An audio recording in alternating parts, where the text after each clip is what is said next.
So in this live stories I sat down with Mick Rathbone.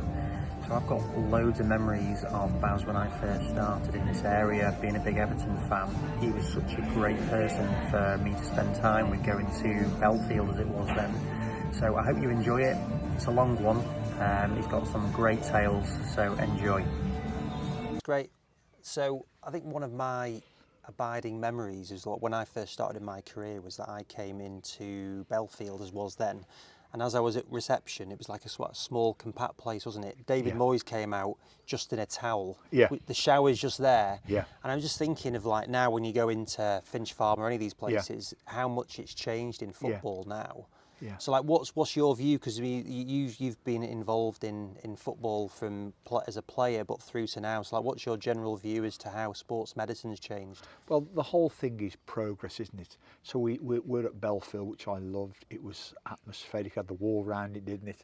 And it was really interesting because it was in the city, wasn't it? It was by Croxteth Park, and when we was doing the shooting, there's a wall round, and if a ball went over, you'd hear from the next field a car door open, a car door slam, and the car drive off. I'd sprint round as fast as I could, and the ball had gone, obviously. So we had magic there, and I know people who left the Cliff and went to Cannington told the same story, that yes, we've moved on, and now we're at Finch Farm, and it's better, obviously, because it's got 10 pitches instead of the 2 at Belfield, and it's got a swimming pool. Belfield didn't have one, and it's got 50 rooms upstairs instead of 2 cramped rooms upstairs and that. So we've had the progress, but we've lost a little bit of the feel, haven't we? And all the people who went from A to B say exactly the same. Yeah, it's better, but we preferred it there, and I certainly preferred it at Belfield. And I know that a lot of people moved from the Cliff. It was kind of more intimate, it was more earth, it was more real, you know what I mean? Like in terms of like just the staff, then we were talking about like the number of that is involved in the teams, and like going back to when you were a player, like talk to me about your debut. Well, I told you, there's a cast of thousands now, and I'm not complaining because it's given me lots of work, and it will continue to, because I've had loads of phone calls this summer about, come on, we need a 15th physio at the club and that, so it's good. So I'm not biting the hand that feeds me, but it's changed so much, it's unbelievable. So getting back to my debut in October '76, I was only 17, Spurs away in the top division for Birmingham City, and I told you, I was so scared to play, I was so nervous that night. And watching the game, and it's dark obviously except for the floodlights and the noise and the booing and the aggression and that, and I was quite scared, and I was sat with my eyes closed, brilliant, counting backwards from 5,400, because when you get to 0, the game's over, isn't it? So it's going well. I'm down to about 300. But there was a left back called Archie Stiles, who we signed from Everton, funnily enough, and he hobbled across. And he launched my career with these famous words, "My groin's gone, get that CUNT on." So I opened my eyes. I looked to my left, Jim the physio. Looked to my right, Willie Bell, the manager. There were 3 people in the dugout that day. Obviously, I thought, God, this one's for you. So I got up like my legs were like jelly. What is it now? 30 people in the dugout, 9 subs, a manager, assistant manager, free kick coach, offensive coach, goalkeeper coach, assistant goalkeeper coach, doctor, masseur, nutritionist, video analyst. It is a cast of thousands. And it makes me laugh because when we go to the old grounds, which I still love, we go to that fabulous, probably changed now, the fabulous Craven Cottage, and you're changing in the cottage. And then you go to Crystal Palace and you're changing there, and all the grounds with the traditional changing rooms. But you see, when they were built, literally, in fact, when they were built, there was only 11 players. There wasn't even a single sub. So really 11 players and the trainer stroke physio stroke coach, which was one person. There were probably 12 people getting changed. So you go into Crystal Palace's dressing room, maybe 5, 6, it might have changed now, 5 or 6 years ago, they're tiny. But not if there's only 12 people getting changed, they're fine. But now there's 30 people getting changed, so you've not got room. So particularly at Fulham in the cottage, I used to have to put the medical stuff in the bath in the corner, and put the medical table in the little tiny bathroom in the corner as well, and you can hardly move. But that's the way it's changed, that's the way football's changed. But as I said to you before, I've benefited from it. Gosh, when I started playing, there were 92 clubs, 20 players each, 2,000 professional footballers. Now add on the 24 teams in the National League that are full-time, the odd couple in the National League North and South are now full-time. Add the fact now that a normal squad, even in League One and League Two, is 30 players. Add all that in now, there's probably 5,000 players available. So it's better. My son's a footballer, so I guess it gives him more chance of staying in the game longer. So it's good in a way, but you know, for old gits like me who love that nostalgia, and we like to moan, don't we? And but I've got to say, as I said before, I've benefited greatly from the fact there's loads of physios now, because I can't get out the game. And I've had a couple of calls this week. Oh, come on, Baz, come on, Baz. I'm thinking, oh my God. Okay, I'm going to do it, I think. But I'm thinking about it now. But in terms of your original question, the game's changed almost out of all recognition.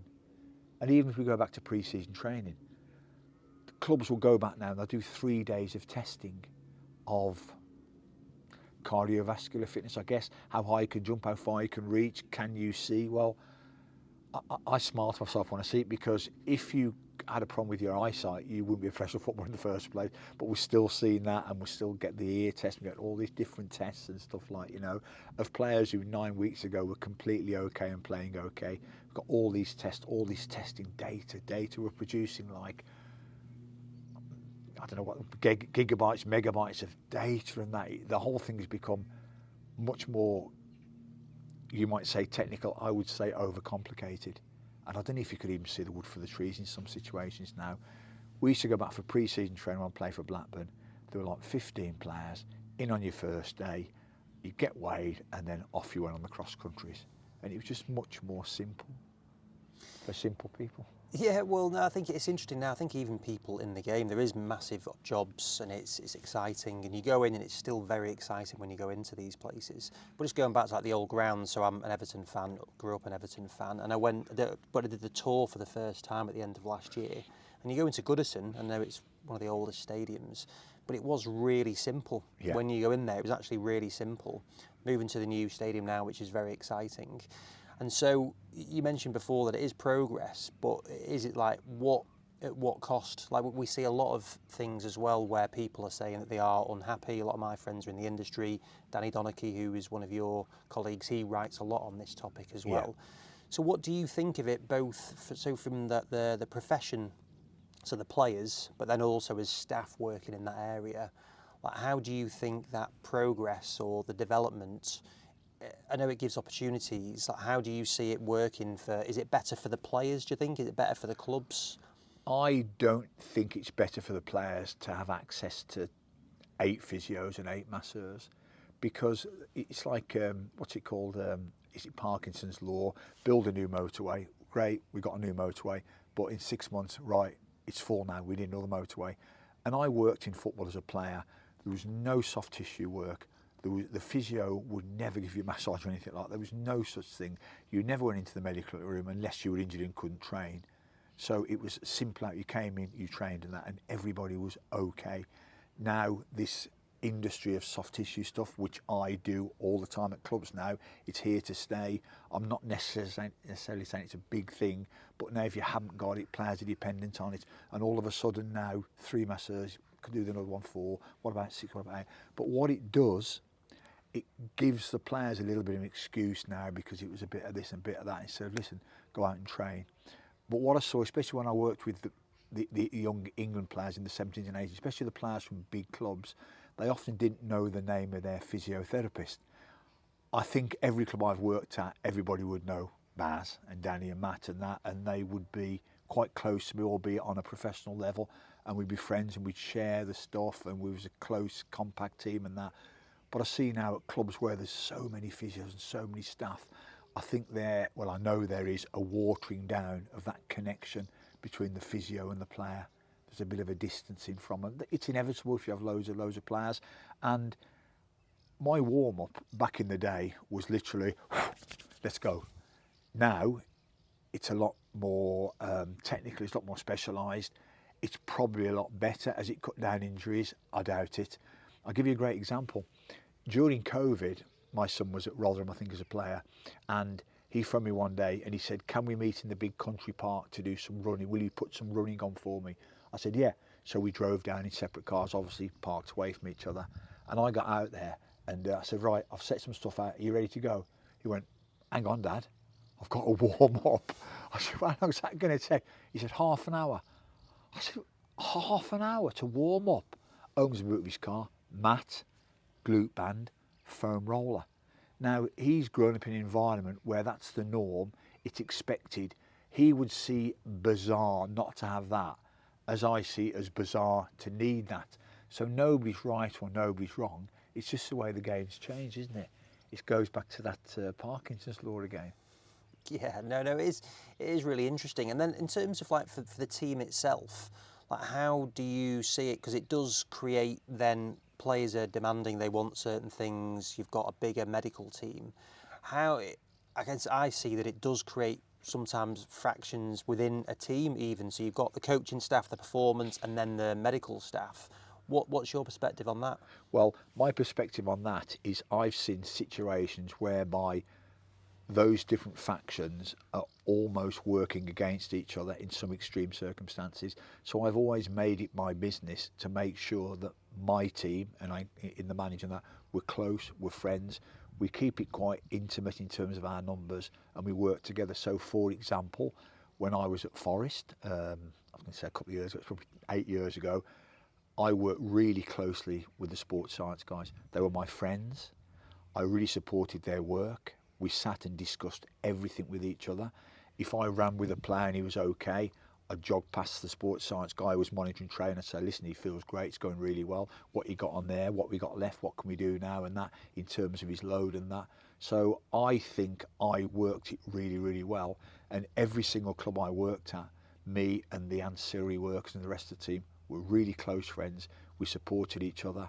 It was really interesting because when I went from Preston to Everton in 2002, for the first time, I've got staff. So David Moyes said to me, right, Baz, great, you're coming, that's great. You've got staff. There's a couple of physios there. David had been there a month. A couple of physios, Matt and Danny, there's a masseur, Jimmy, and the doc. He said, do what you want with them, like, you know what I mean? I thought, well, what does that mean? Do what you want with them, like, you know, I've always worked on my own, you know, I don't get rid of people, do I? And that, as it turned out, they were great guys, and we got really, really well together. But interesting, on my very first day, I've now come from being a one-man band. I've now got staff. I'm now a big club, so I got the staff were waiting to meet their new boss. I hate the word, like, you know, except Hugo, obviously. And I got them in, and I said to them, look, this is a situation, guys.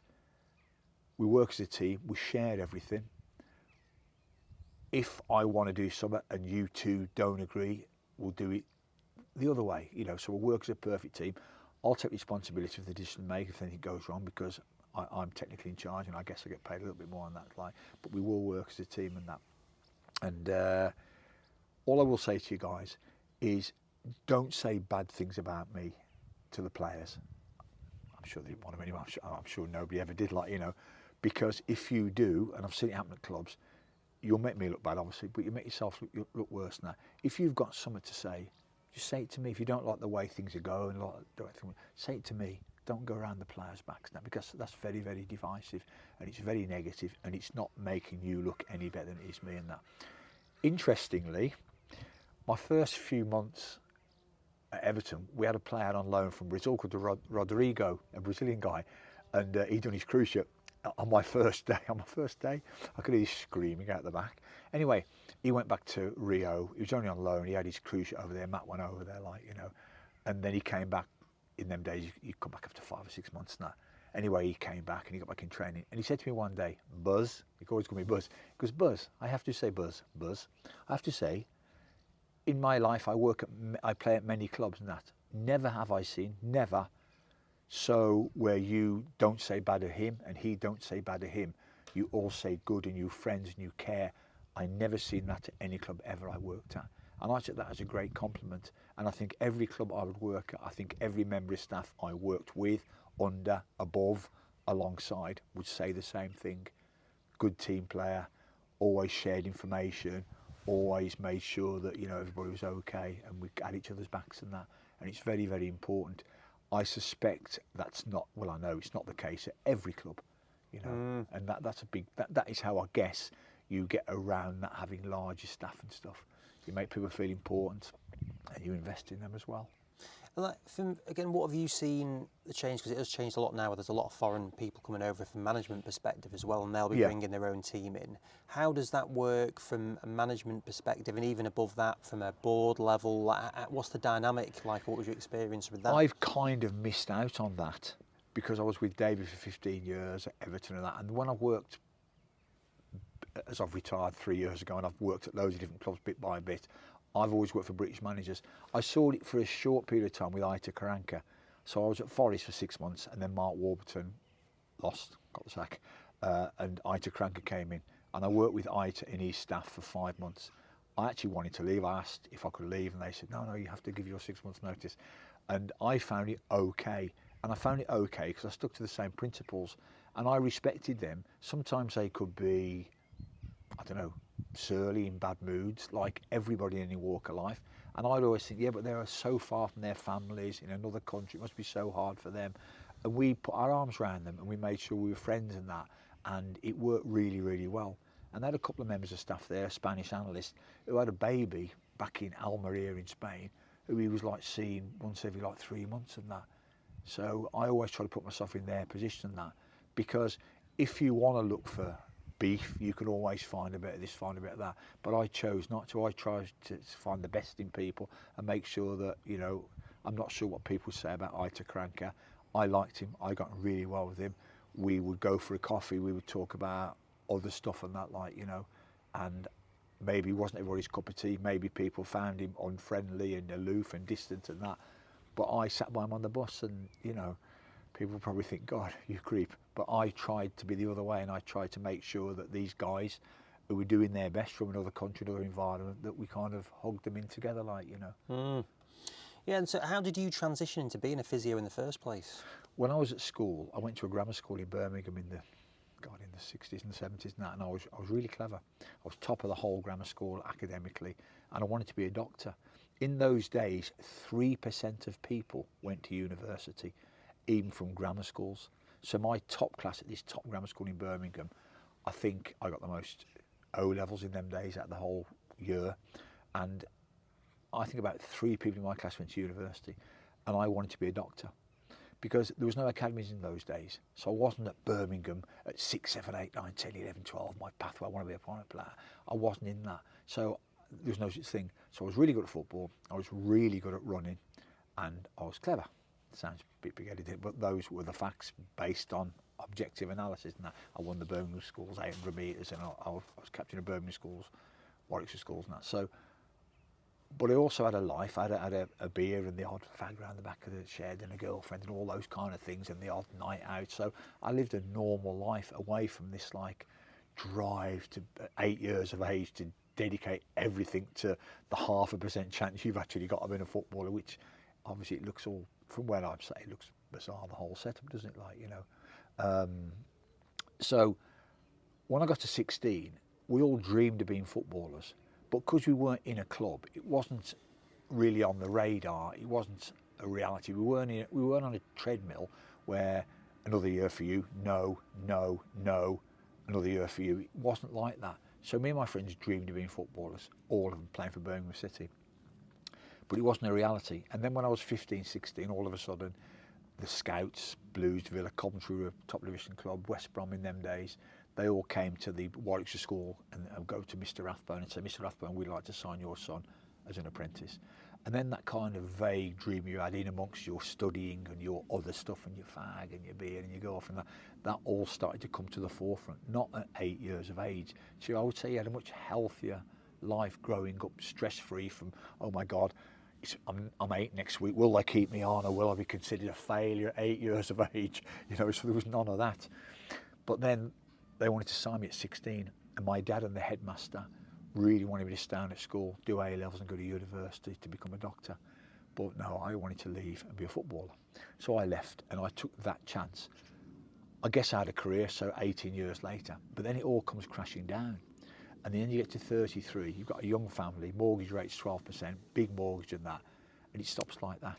And it weren't even all that anyway, wage-wise, when I left Preston in 92. And the interesting thing is, when I was playing for Preston, you get man of the match and you go into the lounge after, and the businessmen from the local company sponsor the game, and they'll all be up there and they love Baz and that. And Baz is going to work for me when he finishes playing. No, he's not. He's going to work for me. I want Baz. No, I want Baz. I want Baz. I want Baz. And then the phone doesn't ring. And then you leave football and then nobody wants Baz. Because Baz was only Baz when he was playing and running down the wing.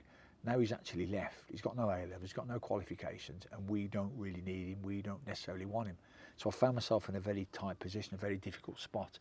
And for a couple of months you start thinking, whoa, this is quite scary now. Incredible stroke of luck. The PFA started a course for ex-pros to be chartered physios. They felt if an ex-pro could also be clever enough to be a chartered physio, it's the best of both worlds. And the cohort started in '92 at Salford University. There were 8 of us on that first course. Like Nigel Atkins would be the most famous guy there, and it was a 4-year course. It was tough in terms of time commitment to go back to school at 32, 33, 34, 35. And we did it. We stuck together so many times. I wanted to pack in and not do it and that. We stuck together. But I knew when I had that MCSP, I knew as one of the very, very few ex-pros to be a chartered physio, I knew I could fly up the leagues and get to the very top. So it kept me going and I hung on in there. And that kind of dream, it wasn't a dream, it was bloody hard work and commitment and no holidays for 4 years and that.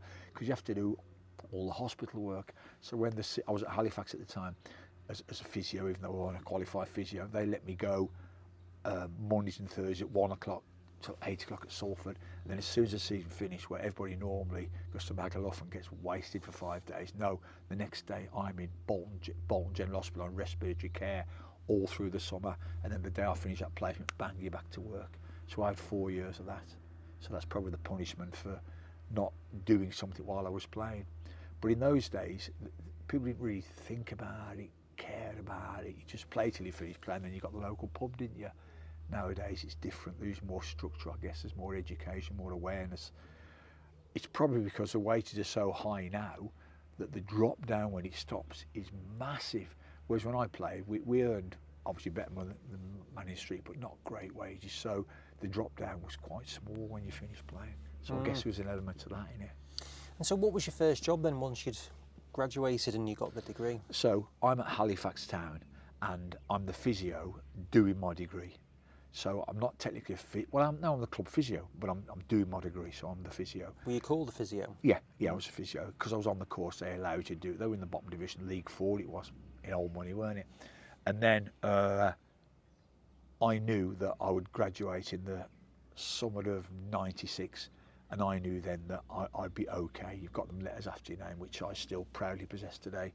So it was tough at Halifax, you know the story, you've read the book and that. I become the manager, we got relegated, it was horrific, a lot of pressure for me and that, doing the degree as well, hanging on and being in the conference and struggling there. It was really, really difficult 4 years for me. Nobody in those 4 years worked hard and had to work to get where I was, but then I knew it and then it all fell into place. And then I qualified in the summer of '96. I was at the hospital in Blackburn working on somebody's scabby feet, I guess, and there was a phone call and one of the nurses came and he said, one of you physios called Mick Rathbone? And I said, yeah, because there's a call for you. Weird. And it was Gary Peters, the manager of Preston. He goes, I've heard a lot about you, Baz. You're going to be a physio in a month's time, aren't you? I said, yeah, I got my finals and that. He goes, right, we want you to come to Preston. And that was it. And it was a fantastic time to go to Preston because Preston they were in the bottom division and they'd just been bought by Baxi though, and they were going to invest some money into them. So their trajectory inevitably had to be upwards in that. So I got in there at the very, very foot of it all. And obviously David was there and he took over as manager after 18 months and kind of the rest is history. So I was going to say I've been lucky, but a guy said to me once, stop saying you're lucky, Baz. You've been fortunate to be given the opportunities, but you've had to work and graft and do a good job. It's not luck that you did well at Everton.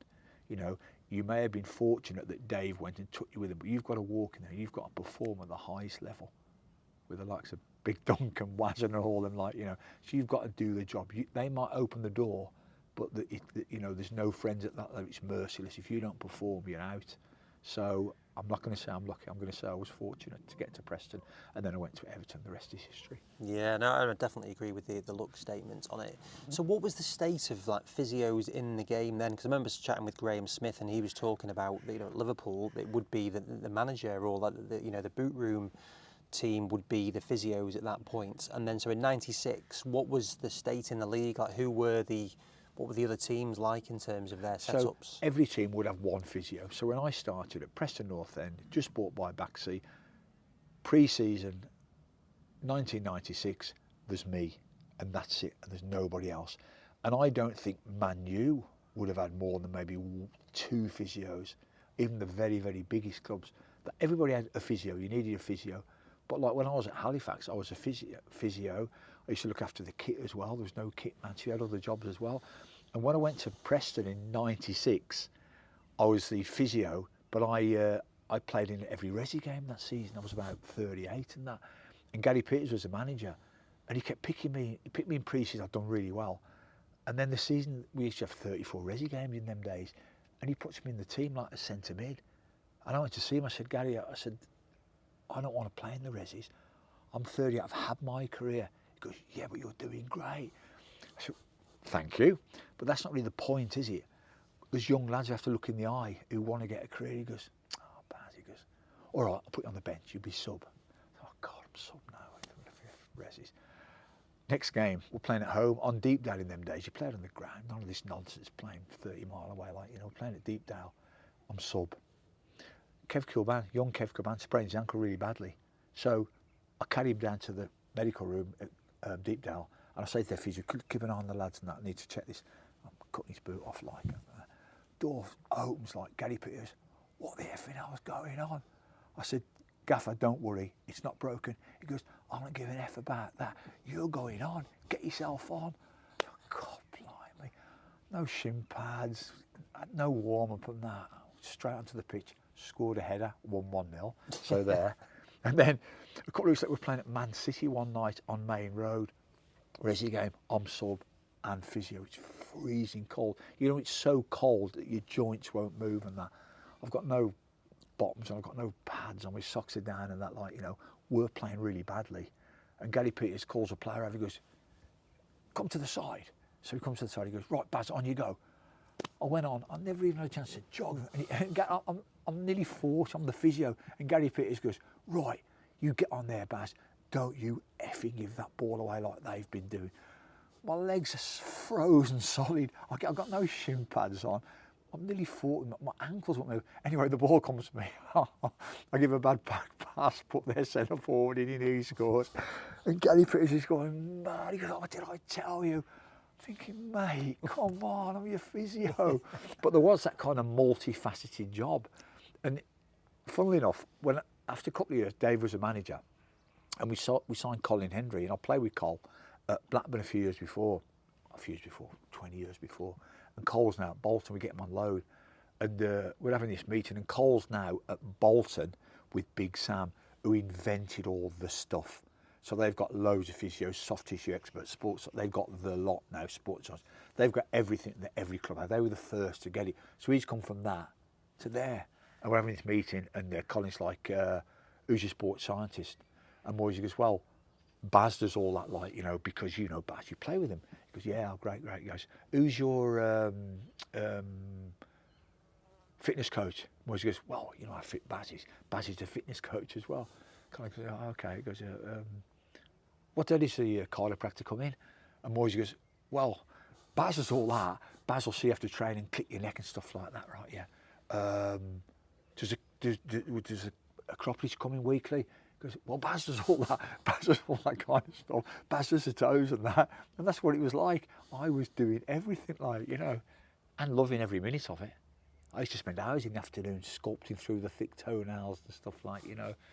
But it was really funny because you were doing so much work that by the time I got home, your head was spinning. Baz, where's Baz? I need Baz. What's Baz up to? Baz. Your head was spinning by the time you got home. Funnily enough, fast forward all them years, and I've seen it a bit where now there's an element of, you know, everybody needs a healthy amount of workload to get through. If it's too much, it's no good. But I would argue that not having enough work to do is as bad. And I've seen environments where there's been so many members of staff, all of a sudden the player comes in and goes, can somebody come and take my thumb? And everyone looks at everybody else because you've got so little to do. It's now a massive effort to go and stick some tape on somebody's thumb. When I was at Preston in the early years, bang, you're doing that, you're doing that, you're doing that, you're doing that, and then you do the running, you're back in, you're giving him a rub, you're doing his stretching, you're putting, so you get used to working at an incredible rate of knots. And interestingly, I go away now, I work with the Premier League refs a couple of days a month and that, and I work with some fantastic sports science guys and a great physio called Hugh and that, like, you know, and we'll share, let's have a look at so-and-so, have a look at so-and-so. But I find that I assess the guy in about 30 seconds, whereas Hugh, who's a much better physio than me, he'll spend 15 minutes looking at that. And that goes back to him coming into the game later when there was more staff to enjoy that extra time to have a proper good look. And I'm from a thing where I've got to give the report to Moyes in 10 minutes time, who's training today, and I've got 7 people waiting to see him for strappers, he needs to have a look at his knee. So you do get used to working like that, like, you know. Yeah, no, it's really interesting. Like, in terms of that, then there is a lot about imaging, and that's become a real thing that we're involved from an ultrasound perspective. But like, what was your experience of imaging? Because I guess you will have seen it from a player through to now. Yeah, so when I was a player, there was no imaging. When I was a physio at first, there was no imaging. There were x-rays, obviously, if you suspected a fracture. There was no imaging. Then kind of in the mid-90s, when I'm at Preston now, towards the end, this thing called the MR scan came in. They still weren't great pictures, they weren't super clear, but that started to come in. The whole thing now is flipped on its head, fast forward 30 years, where the scan and the report is now superseding the clinical decisions and that, like, you know. That's not a criticism, that's just how it is. It's now considered by the players in particular, the managers in particular, and maybe even some of the medical staff, that the scan would be the gold standard. And I'll tell you a really interesting story. About, God, how long ago is it? A year ago, I did 3 months at Accrington, and they are not a wealthy club like a lot in League Two.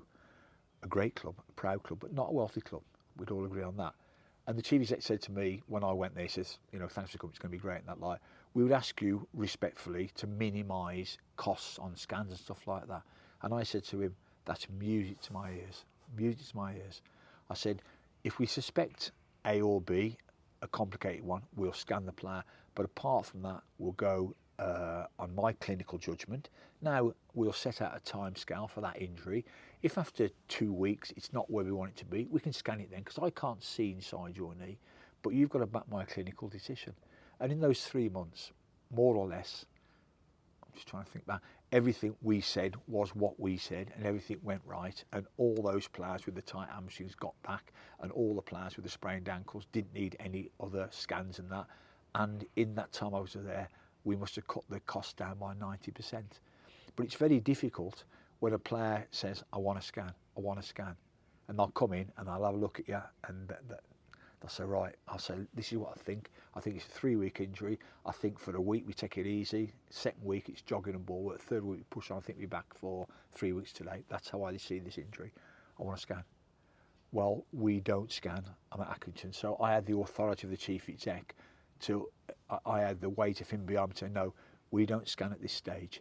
If in 3 weeks' time we're not where I said we'd be, or if in 2 weeks' time we're not running freely, we'll scan it then. We're not going to throw you to the dogs and that. We think scans are, at the right time, in the right place, a good adjunct if we're not quite sure what's going on. But in the early days, masterly inactivity, the old doc at Everton had this great phrase, masterly inactivity, the art of just sitting on your arse, letting the thing get better, which 95% of things do, but making them think we're doing loads and loads of stuff. Masterly inactivity. And then if we're not happy, we can always scan it at a later date. We're never going to ask you to play in discomfort, you know, but we think it's that. And I did it for, see, my lived experience for many years were no scans, and everybody was okay. So when I see the scans coming through now, it's that, it's worse than it looks. Well, it's not worse than it looks. It looks how it looks, and there's a picture on the scan. How it looks clinically is how it looks. It can't be worse than it looks. The radiological picture might suggest it's a little bit worse than the clinical picture, but nobody's right or wrong. There's two separate pictures. I'll tell you a great story. A couple of years ago, I was at Oldham, yeah. A lad come in. He'd finished the game, but he felt his hamstring tight. but he'd finished the game. It was a Monday morning, he came in to train. He said, Baz, have a look at this. I had a look at it, full power, full range, finished the game, wanted to train that day, but he had a little sore spot. And I said, look, I think there's a little tiny grade 1 here, a little 14-dayer. So I'm going to say, let's not train, let's treat this with respect, because you are an explosive player, and I don't think it's nothing. He comes in the next day and he goes, I want a scan. I said, right, we would not want a scan at this stage. He goes, well, I want a scan, I'll pay for it myself. And I said, that won't be necessary, but if you want a scan, he's presumably spoke to his people, his agent and that, and everybody now wants the scan, and that's not a criticism, that's just the way things are, and it's maybe saved a lot of players from worsening their injuries. So he goes for a scan. Then the young physio phones me on the night, he goes, oh my God, Baz, we've effed up big time, something terrible's happened. I said, what? He goes, the scan shows I can't remember what it was, a 3C, he's going to be out for 16 weeks. Oh my God, what are we going to do? How are we going to tell him? How are we going to tell the manager? I said, right, I'm going to stop you there, sir. The clinical picture, and I'll argue this to my dying day, is that this is a minor injury because he felt it gradually, just after half time, but still finished the game. He came into train on Monday, he had full power, full range of movement, and just a little sore spot. So clinically, I'm telling you now, that cannot be a significant injury. Now, if the radiologist, who I respect greatly, sees it as a little bit more complex, a little bit more significant, that's okay. That doesn't make him wrong, but it means that, you know, we might go a little bit slower, but I'm not treating this as a 12-week injury just because the scan said it's a 12-week injury. And we took it a little bit, maybe extra time, and I think the lad was back after maybe 3 weeks or something like that. So there are two presentations. But I've had it with the managers I work with, like, you know, I'll go in and I'll say, I've examined the player and it's this and it's that and we think that. What's the scan say? I said, well, we haven't had a scan yet. Oh, well, do you not think you need a scan? And it's like, do you not think you need a new centre forward? We should practice our corners more. We've not scored from a corner all season. Come on, practice your corners more. Come on, get a better players on a loan. What are you doing? But it always goes one way, why don't we do this, doesn't it, between the manager and the medical staff? It's one way. It's a one-way traffic, isn't it? Like, you know. So that is interesting. Like, then you've got, how do you manage that situation then, where the manager has got an opinion, you've got the player that's got an opinion? Well, the answer is we scan the player, because why would I fight against it? You know, they can afford it at the big clubs. It's normal practice now. Why would you not just do it? Well, the answer is we do it. Because why should I? Because 1 out of 20, I might be wrong, and then all hell's going to break loose. So why would I not just say, yeah, you felt the hamstring, you felt a bit tight, send you for a scan, and we would end up in a large part treating the scan's a bad phrase. That would be very poor to do that. But that scan would massively influence how we treated that injury. And I've seen that a lot over the last 10 years, where I'm thinking, you could be back. If there were no MR scans now, I'm telling you, you'd have been back playing 4 weeks ago. I've seen that many, many times. Not supposed to be a criticism, but I've seen that many, many times. Yeah. Now, there's another story, I guess, which I haven't really experienced, whereby they've scanned it, it's looked more serious, and if they hadn't scanned it, 2 weeks in, he might have joined in training and made it much worse. So obviously there is another side of that coin. The only thing is, my lived experience is I haven't experienced that side of the coin. So if I thought back to the 90s and I thought, you know what, these scans are great now, because 9 out of 10 hamstrings I rehabilitated broke down. So really a lot of them, these ones into the tendon, the C's as we call them, they were a lot worse than they looked clinically. And I pushed them back because I thought they're only 3 weeks, they all broke down. But that didn't happen. So it's very hard in my lived experience to change my view, because I lived for years on my own where we didn't scan them, we did it clinically, and they didn't break down. Nobody broke down. So it's hard for me to be that person. Yeah. Yeah, no, I think it's called being a dinosaur. Yeah. Yeah, no, I think it's interesting, and it still crops up as that topic now. So how did the role at Everton, how did that come about? Just David it was really interesting, because David was flying, he was the best manager, he was flying in the Championship. Everyone could see he was going to the top and that. And every club wanted him. And then it was so random. And then one day in April 2002, I think it was, we come back from the training ground and he was in his office. He goes, Baz, have you got a minute? went up and he goes, Baz, I'm going to Everton. I said, when? He goes, now. He said, I'm coming back for you. I thought, well, don't, because I love it here. I play for Preston. I'm 7 miles from home, and I don't know if I can handle the big hitters, because I'm Baz and I'm quite shy and I'm quite anxious type, like, you know. He goes, I'll come back for you. So the following summer, Craig Brown came into Preston, great guy, Billy Davis and that, and I'm loving it. Then I'm on holiday in Menorca, and Dave's phoning me, he's phoning me, I need you, I want you to come, I want you to come, I want you to come. I thought, God, I don't want to go. It's too much, the big hitters, it's too much. I'm happy in the Championship.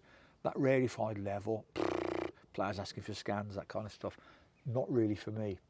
So, because Baz, come round my house, we can discuss it. I've got a great idea. Why don't I ask for so much money that he goes, we can't do that, get lost. So I go to Dave's house. I guess it's July 2002, and knock on the door, he opens up, and it's not boss, it's Dave, big Dave Moyes, quite like. I said, he goes, Baz, I need you over there. You'll fit in great, you'll love it, but I need you over there. So I goes, okay, I'll do it. I think I was on 40 grand a year, which is quite good money back in 2002. And I goes, I'll do it then. I goes, and I've never asked for a penny in my life, never, which is why I earned terrible wages. And there were no agents, I never asked for a penny. I'll tell you, when I signed pro at Birmingham, the first year pros went on to 40 quid a week, right? And the senior players were saying to me, don't settle for that. You're playing in the first team, you're England Youth International. £40 a week's for the lads who are going to give you a year. So Willie Bell's the manager. It's my 18th birthday. I go out, knock on the door, he goes, hey, Mick, come in, sit down. Great news, we're giving you a pro contract, £40 a week. I said, oh, thanks. I went outside, I thought, come on, that's insanity. I'm playing in the first team, England Youth International, the other lads aren't even in the rest, it's hardly like, you know. Do it. So I knocked on the door and I turned around again. He goes, what do you want? I goes, oh, I don't want to appear to be ungrateful, but you know, like, players want to 40, but I was just thinking, like, we had nothing, we made us on like £30 a week, worked at a factory and that. I said, just thinking, like, you know, and some of the players said to me, £100 a week, oh, you should be on. So I went back in, I said, oh, I'm sorry, boss, I was just thinking, like, because I'm playing in the first team, I'm in Youth International and that, like, I just thought maybe I would deserve a bit more. He goes, good point, well said. Put it on to £45 a week. Don't tell the other lads. I went, oh, thanks a lot, thanks, mate. I got outside and I thought, you know what? Born loser, mate. Anyway, them days are gone, so I don't want to go to Everton. So I go to Dave's house, and Dave goes, Baz, I need you over there. I said, okay, I'll come. I want double the wages. I'm expected to go, oh, Baz, seriously, good night. He goes, yeah, no problem, Baz. I thought, got that through me, my God. So I said, and win bonus. He said, yeah, 150 quid a point. Okay, I'll take it. And I think, a nice card as well. He goes, yeah, I think you'll get an E-class head of medical department, E-class Merc, I think, or maybe a Jag or something. I said, okay, right, shook hands, got outside. I thought, oh my God, I'm doomed, but I'm rich. And then, like, it was really interesting because it was so moving that all the players at Preston were devastated I was leaving. It's great feeling, like, you know. But they were saying, don't go, Baz. And my best man, the kitman, Bri, was saying, Baz, you'll hate it in the Premier League. They're horrible. They're horrible to the physios. I've heard, he goes, on good authority, big Duncan Ferguson is horrible to physios. He hates physios. Oh, God, what am I doing? Anyway, I go in on my first day because it's my wife and kids as well. I'm not such a pathetic person as I'm coming across now. This is my wife and kids. I'm on 80 grand a year now, which is a lot of money then, like that, and bonus and a car and that, like, you know. I go on my first day, something like, I don't know, 1st of August 2002. I go into Belfield car park. It's a really hot day. I'm really nervous. I spend a lot of my time being nervous. My hands are sweating, like, you know. I'm sat in the car and I'm thinking, do it. This is for your wife and kids. Come on, Baz, do it. So I bravely got out of the car. It was a hot day. I had some, really interesting, I had some denims on and a denim jacket, and I had like a yellow and light blue check shirt. Anyway, on jelly legs, I walked across the car park and I'm stood in that foyer at Belfield, a little narrow foyer. Shit myself. Then I hear this big booming voice come from the next room, which I now know to be the gym, and somebody's saying, by the way, have you clocked the new physio? It's Bob the effing builder. And I hear this raucous laughter from loads of people. Then the door at the end of that corridor, you know it, don't you? It gets booted open like in a Western. And then feeling the silhouette of Big Donk. He's just got his shorts on. He saunters up the corridor. He goes to me, I'm Big Donk. I'll finish a few physios' careers. Because I'm Baz, I'll finish a few players' careers. He comes up to me, puts his face in my face. He goes, brilliant. I like you. And I said, that's great because you're going to spend the whole season in the medical room, aren't you? He goes, brilliant, mate. We're going to be pals. And then he disappeared. And then Kev Campbell, God rest his soul, Kev comes out and he goes, Baz, I'm Kevin Campbell. Like I didn't know. I'm Kevin Campbell. I'm the club captain. Everyone's got a load about you. Can't wait to work with you. Welcome to Everton. I was in. That was it. And the lads were great. My modus operandi, I used to run the bollocks off the injured players because I like running. I was super fit and I get my fix of running with the injured lads and they loved it too. I thought I'm doing it. I'm not watering down our work. And I went in and it was magic from day one. And the lads ran and they wanted to run and they wanted to try and beat Baz in the press-ups. They never could. And they wanted to try and beat Baz's fast lap and they never could do that. And I was in and it was magic. And I remember on my very first day, everybody had gone home and there was a little running machine in the gym back at Belfield and that. And I was on there, used to do 10K. I done all my running in the morning with the lads and that. Didn't have to do quiet, beautiful south, greatest hits on. And I used to put 10K in, run at 16, like a nice little training run, like. And I was running on and the big mirror was in front of me. And I remember looking at myself in the mirror, like running, and I had a light blue shirt on with a massive Everton badge and an MR on. And I remember like the tears like almost streaming down my face to think, my God, I'm here after all those years. Yeah. And that was it.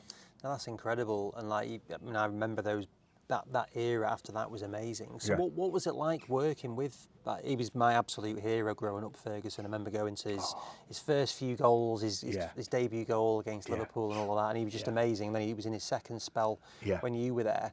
So what was it like to work with? He was great. He was coming to the end of his career. He had loads of injuries, loads of problems and that. Interesting, when I got there, he was injured. That's why that day he was in the gym. And he had a problem with a nerve in his back. And cut a long story short, he had a big operation on this nerve. I watched the operation, it got freed and he was cured and that. And we become really close, me and Dunk. I think he's just written a book, hasn't he? I get a nice mention, I think. I think he tells a Bob the Builder joke in it, like, you know what I mean? Great, funny, highly intelligent guy. Brilliant left foot, but really funny. I remember, I'd say to him, like, you know, you going away this summer? Hey, I've got that, I don't know what it's called, sandals. In Jamaica. I said, is that expensive? He goes, what's expensive? I said, well, I don't know, 5 because I think it's about 10 grand, so it's not expensive. I said, right. I said to him, it's all right for you, Dunk. You're a millionaire. He'd go, multi-millionaire, pal. He was great company, very intelligent, a very, very nice, as he's shown since he finished playing, very nice, behind all that big Dunk and that. Hard as nails, right? I'll tell you a story.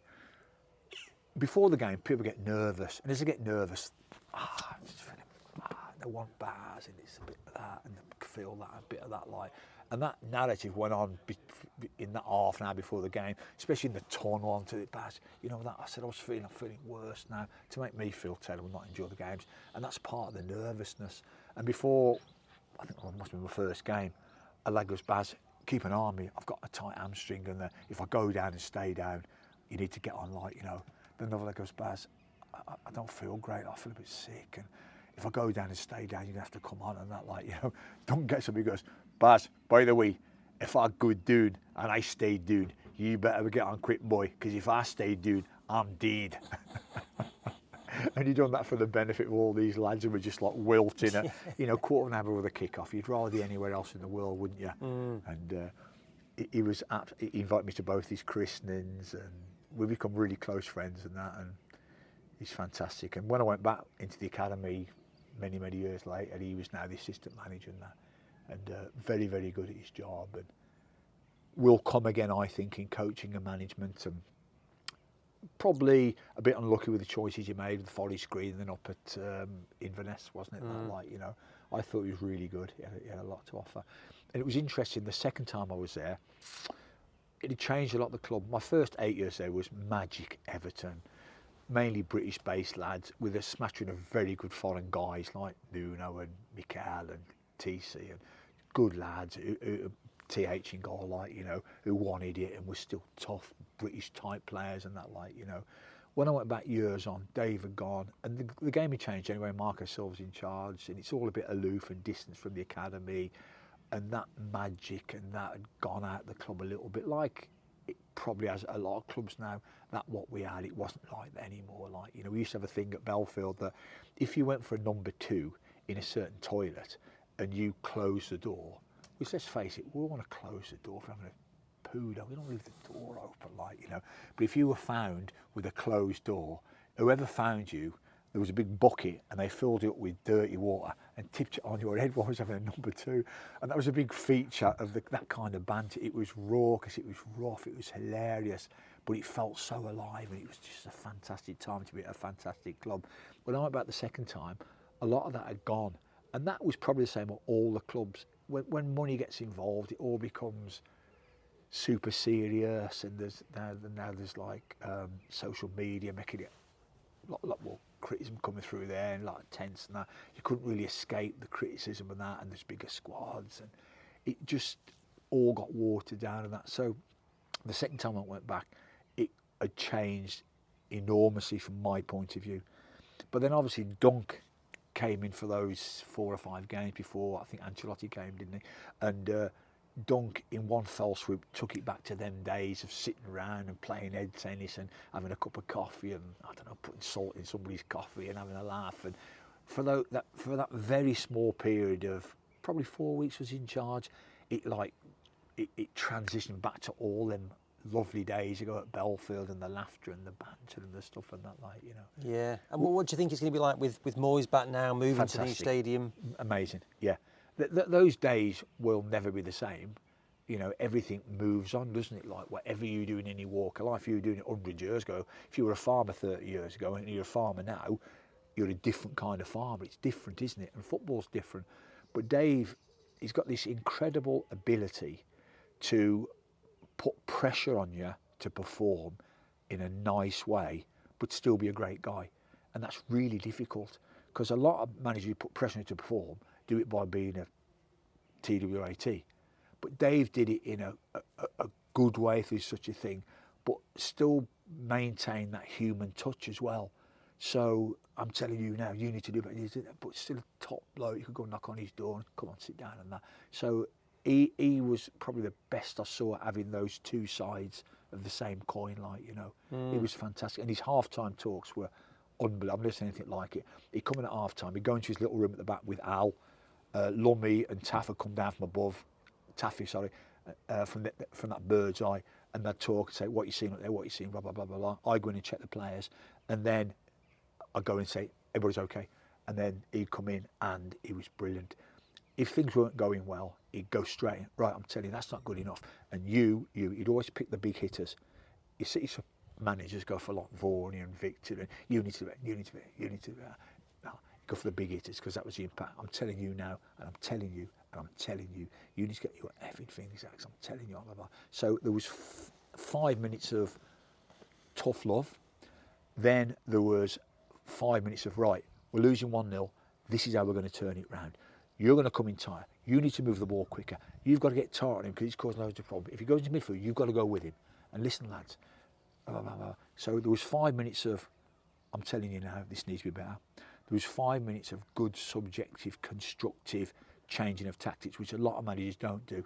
I've seen it so many times. You're this, and you're that, and you're an effing this, and you're a that, and you're that. I think, well, okay, we get the point. Do something about it then. So Dave would come in, and rarely he would speak like, anyway, because we had a good team, and that wasn't a good management style to be shouting at the players all the time. But if he had to, he'd come in, dig out the big hitters. Right, now, listen, we'll get back in the game. You do that, you do that, you do that. And then the third thing was, everybody, come in, listen, come on. Everybody, for each other, we dig deep. Come on, for Everton, blah, blah, blah. So you got that kind of goose pimple bit at the end as well. So he was brilliant at half-time. Obviously, if you're 3-0 up, he's not coming in saying, you know, but if we were losing at home or things weren't going well, or what Dave was good at, if we're winning but we're not playing well, he wouldn't be happy. He was performance based. I remember once we got beat up, we won at Bolton 1-0. We got paralysed for 90 minutes, won in the last minute, great bonus, 3 points. I'm buzzing. He was fuming. And then once we won at Portsmouth, similar situation, and me and Dave were sat on the bus on the way back, he was fuming. I'm saying, Dave, 3 points is 3 points. He goes, no. That's no way near good enough, that performance. So he was very much driven by performance, which eventually will bring results. I was driven by the bonus and the need to scab a win any way you want. So what was it, because he was desperate to get you there, really, what was it that he wanted from you? What did he think you were going to bring to it? I think he thought I would bring energy, the running and stuff and that. Because I still am with the gym this morning. I was a fantastic runner, and he knew I'd make them laugh, and he knew I'd bring some, dare I say, personality to the medical room and that. They had a reputation being an injured club, didn't they? In my first year, like, they'd done the bleep test, and after they'd gone, I said to Dave Bill as a fitness coach, Dave, can I have a go at that, but don't tell anybody, because I thought I'm going to win this. Like, anyway, I won it by a couple of levels. I was only 44, so I won the bleep test and that, like, you know. And then the next day, Dave Billows went to see that. He just said to Dave, Baz won the bleep test. Dave, I mean, Dave weren't surprised. He knew how good I was at running, but I'd done it on my own with Dave. Nobody knew about it. He gets the players, and the next thing is, I'm raging. I'm telling you now, my physio's 45. He's won the effing fitness test, and I'm telling you boys now, that's no acceptable. But it was tongue in cheek, and the lads were like, "Oh, Baz, you're such a bad person." So it was funny. Yeah, so the summer you arrived, that was when Rooney was coming through, wasn't it? Yeah. So what was that experience like? Dave told me in that meeting, he said, look, we're not great, but we'll get better. We've got a good owner and that, like, you know, but he says, we've got a player coming through that's going to be the best player of his generation. He said that night when I met him and I thought, you can't know that. You can't know that at 16. And then I saw him in training. You're right. Unbelievable. Wow. Unbelievable. My boy was about 5 or 6 then, maybe even younger. And I'd take him in some days on a holiday and that. And Big Don could get him in the Range Rover, driving around the car park. And then Wayne would take him out for a bit of passing drills and stuff, like, you know. Unbelievable. Lovely fella, Wayne. Gentleman, respectful. Very, very nice young guy. Yeah. Probably gets a bit of bad press, doesn't he, at being, maybe some people would not see that so much. I think increasingly now they are seeing that softer side, but I got to know him well, and he's a very, very nice guy. Yeah, no, that's really good to hear. I think except on the occasion, he gave me my worst moment in football. So he breaks his foot, he comes back from Euros, it's July, isn't it? He's back, he's in a boot. I'm under pressure, he's the most famous player in the world, I'm looking after him. If there's 3 fractures, I may as well hang myself because I'm finished in football. So I'm anxious about the whole thing. Anyway, after about 3 or 4 weeks, he comes out the plaster, he's in a boot. He comes to me, he goes, Baz, is it okay if I go on holiday with my girlfriend and my mum and dad? Where are you going? Barbados and New York. Okay, we're going to Austria. You can't do anything. Have a break, you haven't had a break. Yeah, let's do it. What could possibly go wrong? I said, okay, you can go, because we're going to Austria then America, so I want him to see it for 2 weeks, like, you know. But, do me a favour. I'm laughing. Do me a favour, Wayne, do me a favour, I'm laughing. Don't let me open the Sun newspaper and see you on the beach without your boot on. Come on. Anyway, we're in Austria. I come down for breakfast, and in them days, there's no phones with all the news on. And Stubbs, you come across the day late, and he had the Sun newspaper. He goes, all right, Baz, you enjoying yourself? I said, yeah, it's great, isn't it? Great. He goes, have you seen the Sun today? I said, no. He goes, yeah.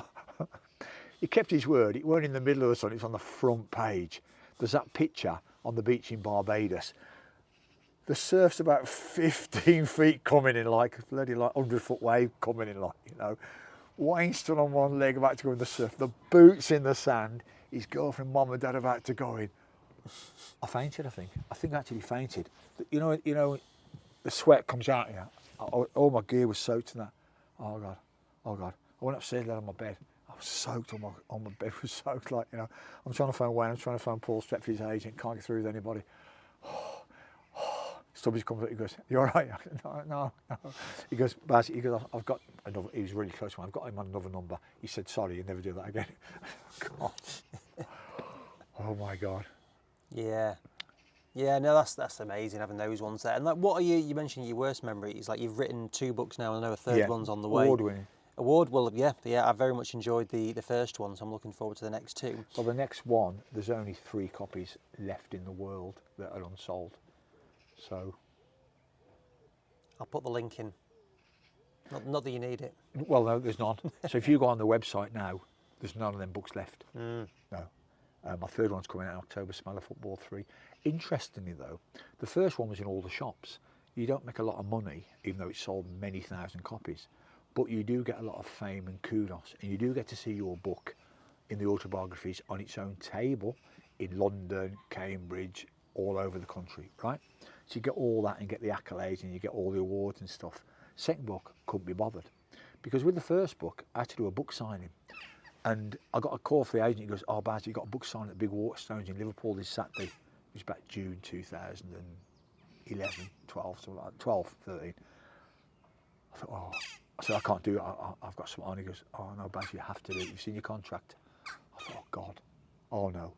I'm going to be sat in the massive Waterstones in central Liverpool at a table with all them books. Nobody's going to come in. And it's going to be the worst experience of my life. Anyway, got up early, bookshop opens at 9. I get at 8 o'clock in the morning, feeling sick, going to the central square. Oh God, all along the window, it's not open, the shop obviously at 8 o'clock. There's pictures of me in my Everton bag with Wayne and Moyes. I look inside, oh God, no, there's a massive trestle table with like hundreds of books on. And I remember a single Sharpie pen and a chair. I thought, oh God, I'm going to sit there all day. No one's going to come. It's going to be the worst experience of my life. So just round the corner there's like a Cafe Nero.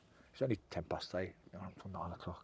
So I sat there like that, thinking, oh God, no. Then the bells went 9 o'clock. I got up, went into the square. There's a massive queue. I thought, oh, they must have opened a new pound shop. That's not fair, because Liverpool's the best city in the country by a million miles. It was for Baz. That queue was for Baz. And I sat there. And that was the happiest day of my life. And they tried. I sold every single book. John Barnes came in. I played against John. I actually didn't recognise him from the front. Bum. He got a book. And all day long, the queue and the trail. And at the end of the day, I sat there, happy but exhausted. No books left. And the manageress came over and she goes, "Wow, you had a bigger queue than James Corden." So there you go. Yeah. So my second book, I thought, I don't want all that again. Can't be asked with all the interviews and going around the country doing the radio stuff. Because everyone knows the Smell of Football. The Smell of Football 2 is a shoe-in. Just do it online. Designed it all. I wrote them all myself. I know the books. Designed the cover myself. Edited it myself. Blah blah blah. Like, you know, and just did it on a website. The Smell of Football 2, 15 quid. Like, you know, and I just ordered 2,500. There's 3 left now, so you can't get them anywhere else anyway. And that was great. I made a lot more money per book, but it missed out on the accolades because it wasn't reviewed. It was reviewed by Dominic King and a couple of local people and that. I mean, Dominic King's national now anyway, and Jonathan Norcroft and that. They wrote fabulous things about it, saying that the sequel rarely is as good as the first, but it is in this case, which is very unusual. So I was really pleased because I wanted that anyway. So when I was going to write this third book, I got publishers now based on the South Coast, and it's going in all the shops and that, like, you know. But I said to them, you can have the rights as long as you do me a favour. I want you to reboot The Smell of Football 2 and just get it in the shops. Don't have to do more than 500,000 copies, just so it can get picked up in the shops so I can see it in Waterstones and it might win some awards and that, like, you know. So I've currently just re-edited number 2 and gone through all that stuff. That's why I know all them stories so well, because, you know, at my age, you forget all the stuff, don't you? So I've re-edited all that. So at the end of July, The Smell of Football 2 in a slightly different cover, very similar to the first one, and the third one's going to be very similar covers as well, like, you know, to keep them like close cover-wise anyway. And they're going in the shops then. Yeah, brilliant. Now I'll look forward to getting both of those ones. Yeah. So last couple of questions. So for one, what could you pick 1 or 2 best memories that you had? If it can be an Everton one, that would be good, because I'll be mate, intrigued. Always. And it's often the little things, like, you know, and it's not often the winning goal. Like, so up there for me for Everton was maybe running on the machine that day, Kevin Campbell coming out. 100% the game at Villarreal that night, kicked off at 10 o'clock at night, didn't we? And then people saying, like, you know, me and Jimmy Cohn were really close, like, you know, like me and all the stuff were really close. And I become a mad Evertonian. He's got tattoos on his cars and he's a mad Evertonian, like I became, and that, like, you know, and the kit men were, and that, like, you know. And there was this narrative going on, well, there's only going to be there's only 1,000 seats. It only holds about 25,000. El Madrigal, it was called, weren't it? Like, you know. And there was that concern. There's no Everton fans coming. They've only got 1,000 tickets, like, you know. And we got there. It was roasting. Oh God! I mean, got there, went out on the pitch, and the whole ground seemed to be full of Everton fans. And I looked at Jimmy, and Jimmy had a little tear in his eye, and I had one, and it was like, well, anyway, it's dusty, ain't it? Like, you know, that was one. Varney's penalty, obviously, beating Man U at the Wembley at the semi-final. I think Varney took the last pen, did he, or Ozzy? Yeah, was that that game? Yeah. Can't remember who scored the winning goal, but it was 0-0, wasn't it? The we game, won but on it was pens. on pens. Yeah. That was magic, because you got the charge onto the pitch, and you've got all that. A great memory for me was Wayne's goal against Arsenal. Yeah. That was my probably third game for the club. Who gets to be there? That was the announcement of the next big thing in football. So that was apart from the brilliance, it was a seminal moment. Listen, I'm Wayne Rooney. Pick that one out. What's his name? David Seaman. So there was an element of that. The year we finished fourth, we played Newcastle at home in the last game. We beat them 3-1, I think, at home. Liverpool played the next day at Arsenal, and we had to win that game, and they had to lose, and we were in the fourth place, which was unthinkable at the time. And I think Tim got the third goal. I think he controlled it and buried it in the net, made us one. We had a kind of lap of honour at the end. That was amazing. There's a lot of amazing memories, aren't there? I'm going to say this, possibly the best, because we got on the wrong end of the Merseyside derby. So they had a great team, didn't they? Especially at Anfield. But we punched a little bit harder at home, like, you know. But that game when we won 3-0, it was winning 2-0, and when Pepe Reina spilled it and Andy Johnson scored, and that third goal going in is the winning goal. I find that in a big... So I went to watch my dad play for Wrexham, and they beat Charlton 3-0 and went up. Oliver scored the first goal. The first goal goes in after 15 minutes, and you're euphoric, but in the back of your mind, OK, it's 1, we're not there yet. Then the second goal went in about 10 minutes later, and they're having a few chances. It's 2-0, and you think, well, if they score now. But then on 77, Wrexham scored again, 3-0, then it's over. So in a way, that third goal takes all that angst away, and that's the one you celebrate the most. So that third goal, I think, when Tim buried it from quite close range, that was a great day as well. Yeah, no, some crackers. Yeah. And then what would your advice be for people wanting to get into physio, sports medicine? What would you say? It's the greatest job in the world. I've been in football 50 years, half a century. I've been paid for 50 years, particularly the last 30 as a physio. I haven't got to go through the ordeal of playing. I'm paid to keep myself incredibly fit. My job, apart from making people laugh and looking at sports injuries and being around younger, famous, fantastic, and maybe not so famous, my job has been that. There is an element of pressure with it, obviously, but my job has been paid handsomely to keep myself fit, which is my hobby anyway. So do it, go for it. It's the most rewarding job you could ever have. Brilliant. Baz, I've loved that. Mate. Thank you very much. Good stuff. Good man.